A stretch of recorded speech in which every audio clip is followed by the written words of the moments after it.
'Twas the night before Yugimas, when all through the house not a creature was stirring, not even a mouse.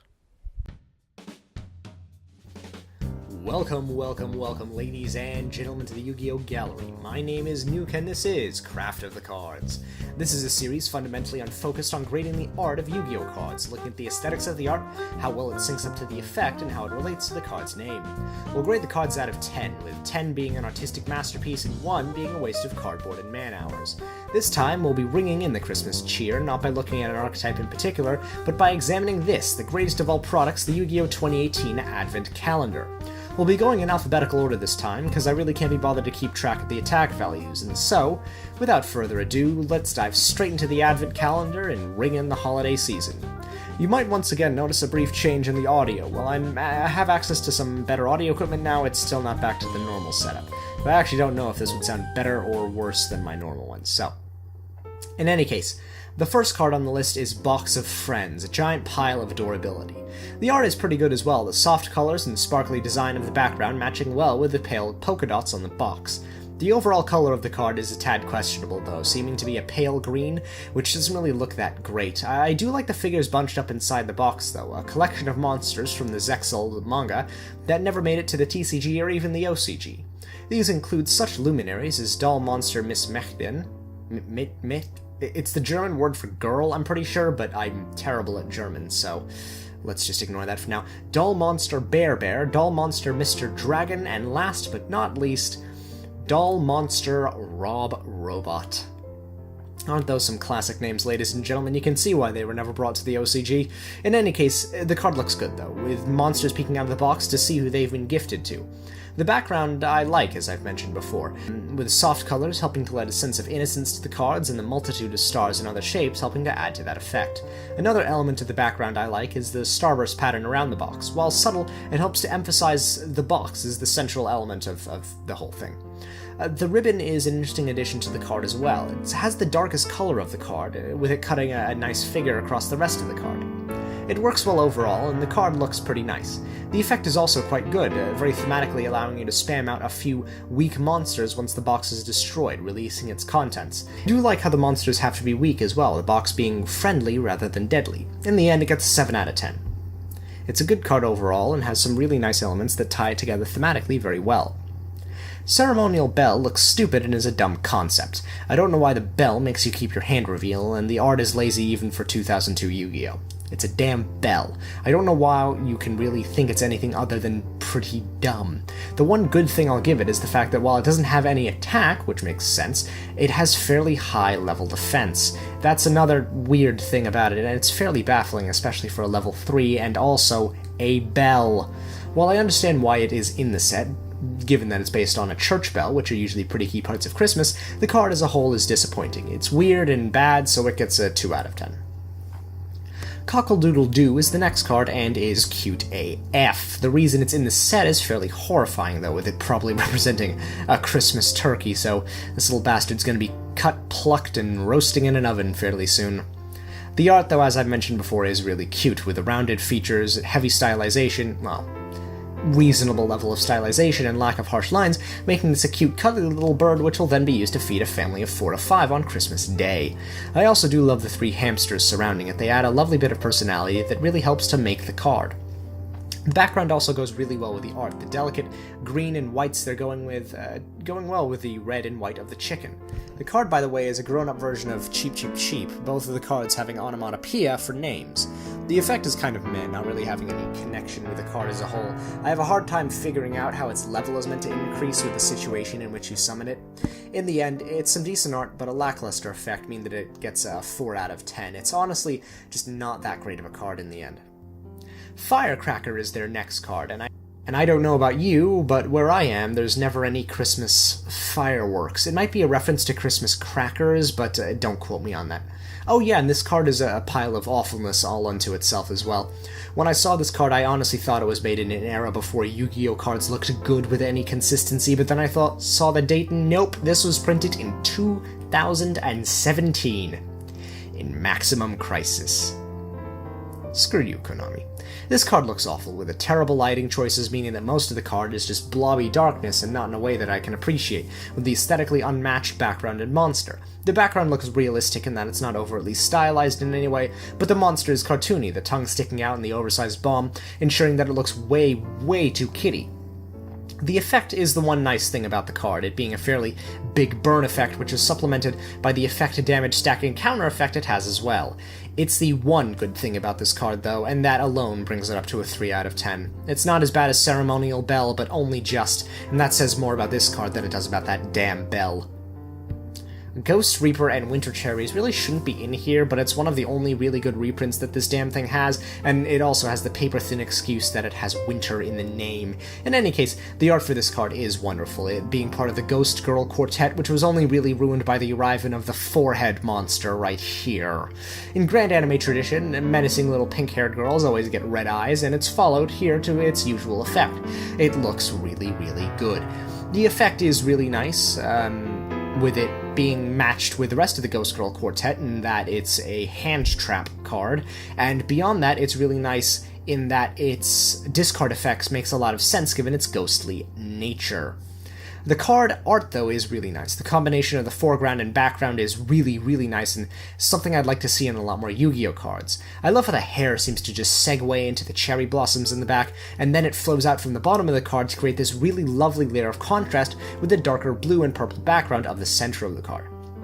It helps to create continuity with a lot of the card, and helps to lend to a sense of ethereality. The white robe helps as well, white being a color traditionally associated with death in Japan and the rest of East Asia, and the contrast it provides here, along with the dark background, is great.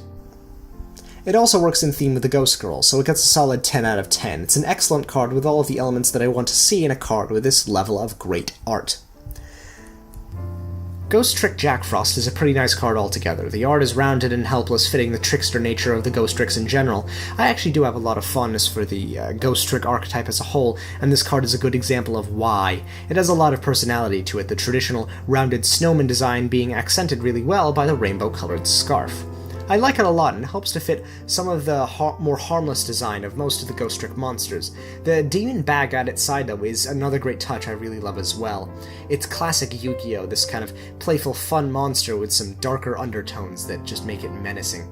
The background is good, and the effect matches up relatively well, with flip-based effects matching the Ghost Trick's overall theme. I would have preferred the stun effect here, though, to match his wintry nature, but this works as well. It gets a 6 out of 10. It's a really nice card overall, with some good touches, which brings it to above average. Ghost Trick Yeti is also super wholesome, with a tiny little bird clutched in his hands and a blush on his face, all helping to communicate the, relatively speaking, unthreatening nature of the Ghost Tricks. The cartoon heart to the side also really helps to show off the harmless nature of the card, the high defense and low attack lending to this, along with fitting the Ghost Tricks in general. I love how the design for this works, the rounded designs making this card seem super soft and unthreatening. The effect and background are both great as well, and the protection being a really nice link to both the art and the attack defense values. It gets a 7 out of 10. It's a really nice card in a lot of different ways. Gift Exchange is really nice as a Christmas card, and it's pretty decent art-wise as well. It's a nice card depicting a Christmas morning where all the little children gather around to open their presents, and everyone's really happy with what they get except for this one kid with a lousy t-shirt. It's a nice card art-wise though, with Madolche Bopple, Watt Adjustment, and a few other monsters featured in the backgrounds as toys for the goblin children to play with, while the monster on the t-shirt is Scrap Golem, apparently a 2chan reference given the uselessness of that card IRL. The lighting of the card is pretty nice all things considered, with the lighter left side of the card showing the warm love of Christmas morning as you rush down and open your presents, and the right side showing what happens when your dear old grandparents try to get you a gift when you know you really wanted something else but you gotta make nice anyway, so you tamp down on your disappointment for later and... Ooh, that's some childhood trauma right there.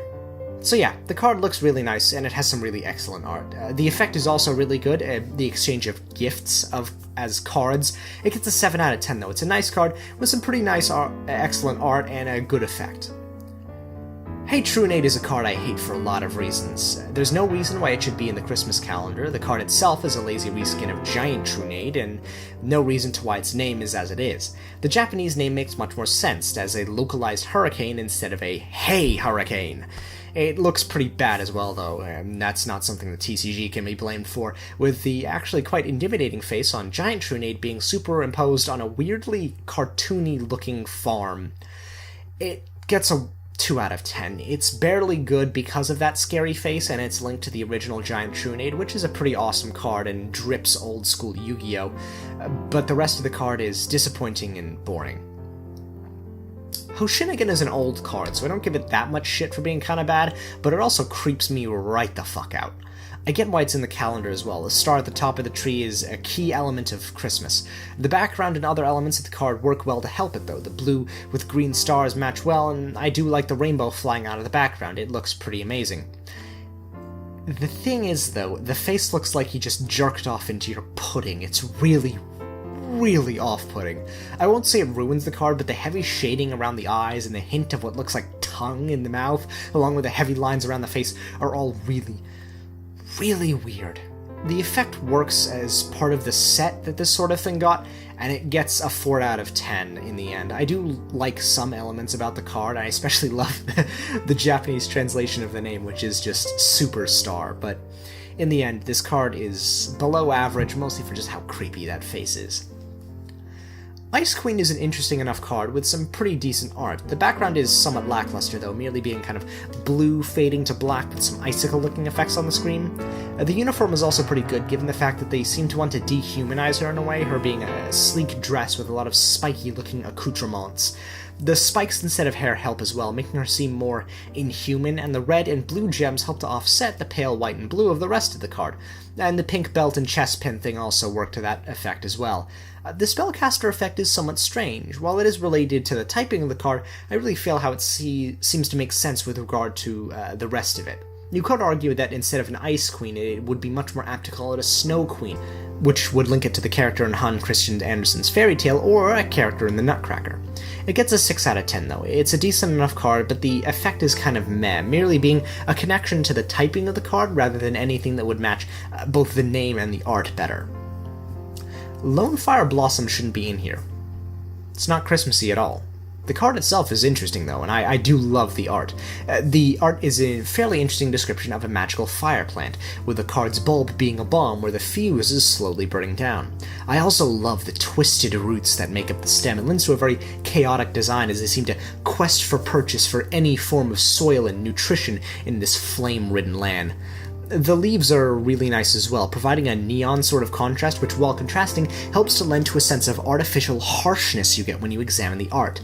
The background here really helps as well, and it's a shame that when the art is shrunk so much down on a card you can't see it as well, but the flame-ridden explosions sounding off in the distance as smoke clogs the skies really lend to this air of malice and pain.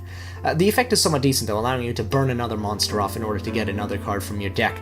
It's quite appropriate and brings it up a tad in my eyes. It gets an 8 out of 10. It's a really nice card overall, and lacking a seemingly more interesting or thematic effect or art that would bring it up to the top tier of Yu-Gi-Oh cards.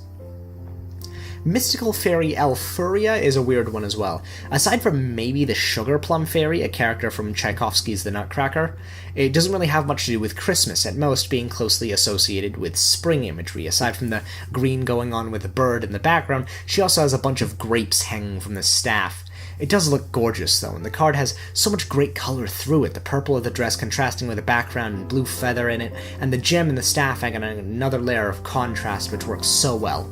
The effect is somewhat lackluster though, and I don't really see any link between it and the art, so this card gets a 6 out of 10. The art itself is glorious and wonderful, but sadly the lack between anything related to the effect and the name means that it can only get a 6 out of 10. Number 41 Baguska, the Terribly Tired Tapir, is a card that is so much more hilarious if you realize exactly what it represents in Christmas Day.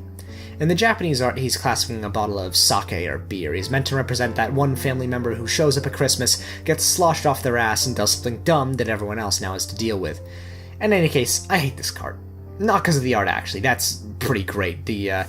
Everything about it is great. The soft lines, the haze and mist that travel over the card to indicate this certain level of tiredness, which it translated to instead of just being drunk and passed out. but the effect in actual duels has fucked me over more times than I can count. I play Fluffles, so I realize that that's probably a reason, and doesn't have a lot of spot removal that's not attached to a monster, so it's kind of a pain there. The art is really good though. The pastel color scheme and blobby rounded design give it a soft feel that matches with the name. It works well enough though, so it gets a 6 out of 10, prevented from a higher grade by the fact that while I do think that the effect is interesting, it doesn't, and it kind of relates because it kind of turns monsters on their side to have a bit of a lie down. It doesn't do as much as it could be to be more thematically linked to the rest of the cards. Number 82, Heartland Draco, is an interesting card. It's also weird in a lot of ways, in ways which I'm not so much of a fan of. It has a lot of design conventions that you would expect from a wind-up monster, but lacks the effect to match, even though wind-up as a general are pretty out there. Its place in the set can be seen as a nod to its toy-like nature, especially considering the name's connection to the Zexal manga and anime's Mr. Heartland. In any case, the art is decent, with a pink color and hearts scattered around it along with the angelic wings to help it look much more toy-like, and the adorable look on its face really makes the difference. It knows it's impotent and tiny, and it knows that it should be greater and vicious, but it's stuck in this tiny little body. I call it the Chihuahua complex. In any case, I do like how the heart shape goes around the eye as well, and the golden horns are a nice touch, helping to add a nice element of contrast to the card. The background is kind of lazy though, and I'm not a big fan of the effect. It gets a 4 out of 10. It's decent enough, but lacks a few elements that bring it down to well below average. Oh, Token Bomb is another really nice themed card. It's the goblins from Gift Exchange all grown up, feasting on some lovely sheep tokens. It's really nice, the card's name being a derivation of O Tannenbaum, the German version of O Christmas Tree. Everyone's drinking and happy in the card with loads of light around the place, and there's this massive roast sheep token in the center to feast on, and everyone looks happy. The card is actually really nice. The bright lights and vibrant colors, and especially that sheep mural in the background, all make this a really joyous card to look at, and that joyousness comes through and helps to communicate the wonder and passion of Christmas to me. The effect is good as well, allowing for a plethora of tokens to be tributed in order to gain advantage. It's a good card and gets a 5 out of 10. Sacred Phoenix of Nephthys is a weird card, and I feel like I've been saying that a lot, but there's a lot of weird cards in this set. Again, not just because of its inclusion though, which is strange enough, but by design. If I recall correctly, this was released in the early GX era when they were experimenting slowly with more realistic designs for monsters and attempting to make them look much more monstrous. This card is pretty clearly a product of that, along with the strange proportions. The spindly, weak-looking arms contrast to the powerful wings along its body, and the thin necks just stretches out and jets out fire. The chicken legs at the bottom are also a strange addition, and they don't really add much, and the entire card seems to be armored in this segmented designs, and the sweeping blade-like wings just scream GX like nothing else. For some reason, though, the Dark Magician circle is in the background as well, though I'm not really sure of any real connection between the two in the lore, aside from Nephthys being an Egyptian goddess. Nephthys being an Egyptian goddess of life and death, I think, which actually makes a lot of sense given the name of the phoenix. Like I said, it's a really weird card overall, and despite a pretty good effect, I'm not a massive fan of it in general. It's not terrible though, the colors do work well together, especially the gold on the black and red, and the flame-like designs work well enough for communicating its purpose. In the end, it is a 5 out of 10. It is perfectly average. Finally, another card that actually ties into Christmas or winter, Santa Claus, the hilariously named demon from the north, is really good. The wine red wings and green tertiary wings are a nice homage to the colors of Christmas, and a lot of the other elements of the card really help it out as well. The reindeer horns on his head, the holly leaves around his shoulder, and the big star-shaped scar on his chest are all lovely extra Christmassy elements, and the big sack over his shoulder is another nice touch. The green and white scarf is nice as well, the baubles hanging on the end being a nice bit of decoration. The sack may actually be a bit more sinister than you think, though. The fact that this is probably closer to Krampus than Santa Claus means that sack is probably full of naughty children. Yeah, old school Europe gave no shits. In any case, the effect is decent as well, the card kaijuing itself to your opponent's side, but at the same time draws them a card at the end of the turn, giving them a gift, as it were. The attack and defense value theming is also super on point here, 1200 and 2500 being references to the date of Christmas. It gets a 9 out of 10. This card is genuinely excellent in a lot of ways, and the effect and attack values and art just all tie together in a really lovely way. Snowman Eater is another interesting card. It looks good enough, and the demonic teeth of the snowman also try to distract you from his snappy fez. The demon peeking out from underneath is almost easy to miss, but that's probably the point. This is something that eats snowmans, not a snowman who eats others, I think. I love the idea that this is a predator that uses the snowman like a disguise. It almost seems like the concept for Pokemon. The actual art is fine enough as well, the simple design matching the simplicity of the card. The lighting works well, the darker colors being a good indicator of the less than totally innocent nature of the card, and the background is really nice as well. I love how the card is set somewhere, even if it's on a cliff, and the snowstorm in the background is nice as well, and lends to this kind of cold and frigid nature, drawing you in to just see this card staring at you with demon eyes and demon teeth. I really like the concept, and the fact that this doesn't have any tack seems to help to indicate its predatory nature, and the effect is also really nice, showing the flip side of the monster being more dangerous. It gets a 7 out of 10, it's a really nice card. Token Festival is another card with the goblins, and most of what I said about O Token Bomb can be applied to this card. The art style is different, though, and different enough that I do have to comment on it at least a little bit. It's much lighter, with a hazy background and simple watercolor-looking paint, helping to make this look so much simpler and storybook-like, along with the simple art line work. I love the washed-out colors of this card and everything as well, and the pale lighting, as I said before, helps to give it this agrarian-looking vibe that makes it super comfy. The effect works as well, with the summon of a token blowing up everything for massive burn damage, causing explosions, and matching well with the Feastival name. It's a bit of a disconnect from the art, though, and the fact that it's the goblins eating them might be a thing, like they might all blow up at the end. But in the end, this card does get a 6 out of 10. It's a pretty decent card, and I do love how the art is so simple and storybook-like. I love the watercolor aesthetic of it, and it just looks really nice. Tulantin is another thonker for the archetype as a whole, and it's a card that I don't really like.